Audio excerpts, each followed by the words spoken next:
So that's a big driver.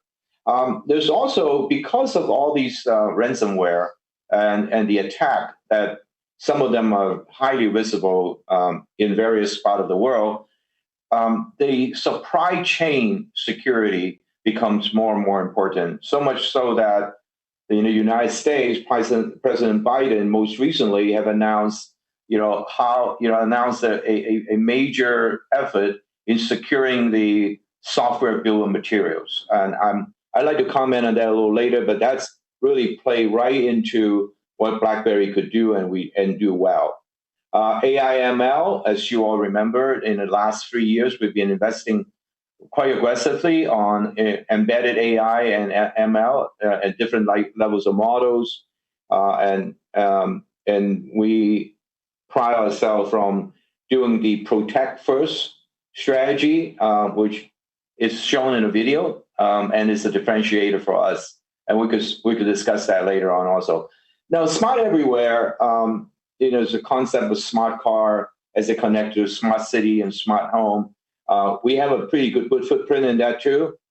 Things that are driven the smart everywhere, obviously, is the whole concept of IoT powered by 5G, powered by cloud computing, powered by quantum cryptology. And so you could see some of these very big trend in the market. Edge computing as well as cloud computing, the convergence of that is also a huge opportunity for the market and obviously for BlackBerry. So I'm very pleased to be able to show you that everything BlackBerry has been working on in the last X number of years, maybe even dated back way beyond the last 7 years of the company journey to pivot from hardware to software, and beyond that, or right before that we have so much in technology and know-how in the areas that could drive and participate in these markets of cyber and smart. This earlier I said is a large market.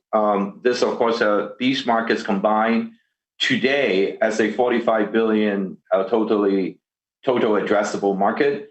1/3 of that is on IoT, the other 2/3 on cyber. But as you can see, the estimate growth, the CAGR is about 19%, or compound annual growth. But the interesting thing is you can see the IoT picking up quite a bit, estimated for the next 4 years. And by 2025, it will actually be equal to the size of the cyber market, although the cyber market expect to grow 50%, as you can see, from 30 billion to 45 billion, or roughly 44 billion. So both markets are very robust, very, very big, and are very fast growing. Because of that, the beginning of this year, and this is really a journey that we've been on for a number of years, but the beginning of this year, we decided to create 2 business units, and one go after the cybersecurity and the other go after the IoT market. But we also know that it shares a lot of technology to power these 2 platforms. On my slide here, on cybersecurity side, it composes of the endpoint management, endpoint security, as well as secure communication, as well as critical event management. On the IoT side, it's really very much driven by the embedded OS, a brand that many people know is called QNX. BlackBerry Ivy is the in-vehicle data platform today, and will expand to other part of the IoT devices. Cryptology, we own a company called Certicom, and it actually specializes in elliptical cryptology algorithm, as well as providing safety, security certificate, PKI, and various others, highly secure quantum prevention detection technology. So we're very proud of those technology. Last but not least, we have a small business in asset tracking, but it's also tied very much to the whole IoT device and how IoT device take advantage of analytics, take advantage of the backbone of network. But we also know, as I said earlier, that there are many technologies that we have that is that is really beneficial to both of these market trends. I have three of them we label out there, three major ones. I'm sure there are a lot more. And this is managed by our lab. And there's a BlackBerry lab that focus on future technology and also focus on the fact that, these are mega trend that both of these product platform as well as the market focus that could be utilizing. The obvious one is data lake. Earlier in the video, you saw us having been able to tap into 500 million endpoints, and so it creates a very big source of analytics, data, and information. So, we wanted to be able to share those information freely between the whole cyber platform as well as the IoT platform. As we see it, it will converge in these two platforms, so these two markets. Then, of course, the embedded AI ML model. In the IoT world, obviously, each of the devices should be protected. And we have some very unique and differentiated technology that is very lightweight and actually doesn't even need network or internet update to continue to protect endpoints. So that that technology, by the way, came to us through our Cylance acquisition. And then last but not least, we talk about secure software development platform. We've been developing software for highly sophisticated application in the last 30 plus years. As you all know, our cell phone, which of course we develop everything, all the software included, are the most secure cell phone that ever existed, other than a very specialized government cell phones, so forth, but at least for commercial application. So we employ and deploy a lot of our own technology and created a lot of technology to manage that life cycle of development. So when we're very excited when the government started focusing on securing supply chain, especially on software bill of materials, loosely they call it the SBOM. So we believe that we could really help contribute to that development, and we actually were able to provide product and platforms to make that a reality. So it's a huge opportunity for us going forward.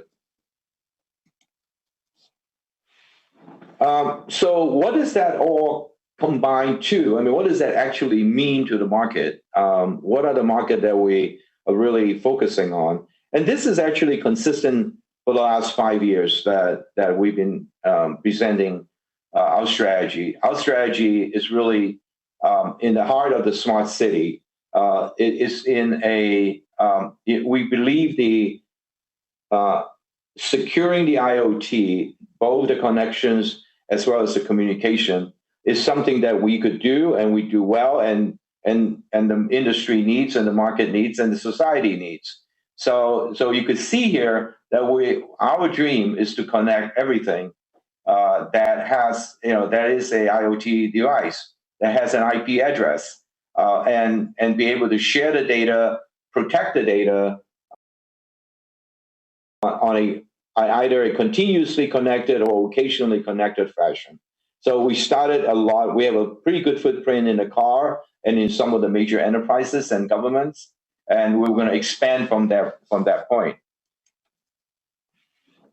And this is where the market validation comes in. And I want to share with you some of the highlights that we're very proud of. For example, coming from the left to the right, 18 of the G20 countries uses our technology, either doing it for security reasons or connections to the mobile devices or messaging technology among their own interactions. So there are many applications that we are in the G20 countries, so 18 of the G20.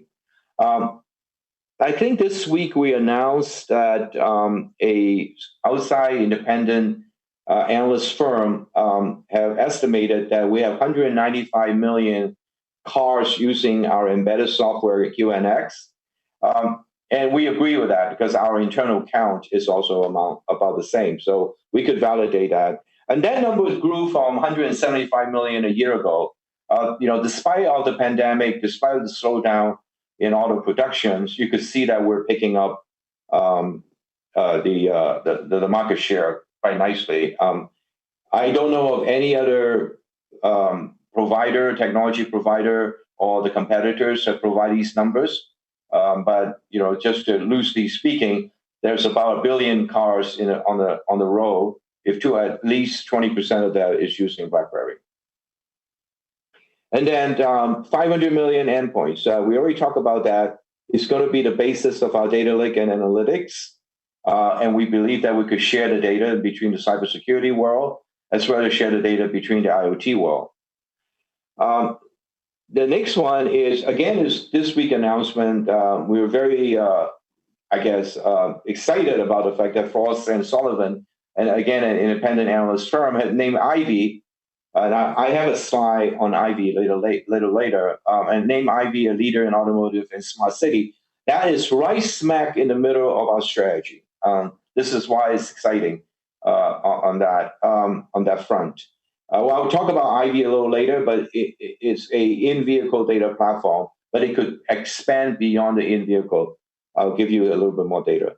And then last but not least, 45% of the Fortune 100 company are good customers of ours, mostly very large enterprises, a lot of them in the regulated industry. Financials, healthcare are probably the leading verticals today.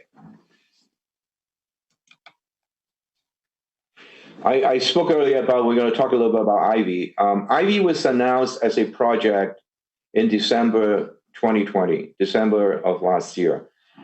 Actually, we've been working on this for X number of years. I would say almost 3 years. It started with putting AI technology in a car. And we actually demonstrated that at CES a couple of years back. So it was a joint activity, joint development with AWS. Again, joint development with AWS is very rare. AWS have a lot of partners, but developing together, they don't do very often. So this is a level of seriousness in the partnership.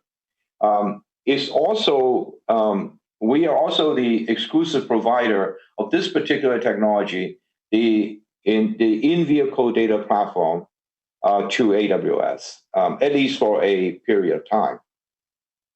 However, we also both agreed between us and AWS that for this to be commercially viable and a big opportunity, it should be able to interact and work with other people's cloud beyond AWS. So therefore, our spec included the ability to connect to the Google Cloud, as well as the Azure cloud of the Microsoft, and other cloud. I'm sure later on, IBM, Oracle, we will be looking at those too.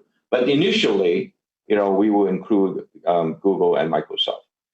And so the activities really got formally kicked off in December 2020. As you can see on this timeline, we already have done a lot of things, and we're very proud of the progress being made. We launched an innovation fund.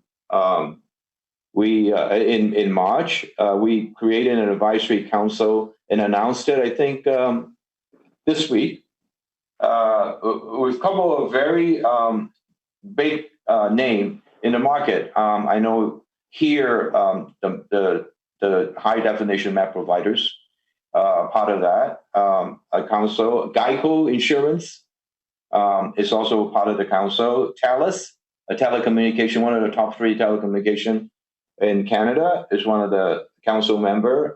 And Cerence is in auto, and they're a spin-off of Nuances, and they specialize on voice recognition and integration into the guts of the car, so to speak. And so we're very, very pleased and very proud of the fact that we'll be able to create this council. And the idea of this is to create more use cases for Ivy, for the in-vehicle data platform. Then we talk about the Ivy being named as a market leader. And then we also announced, I think this morning, that we have made our first innovation fund investment of a company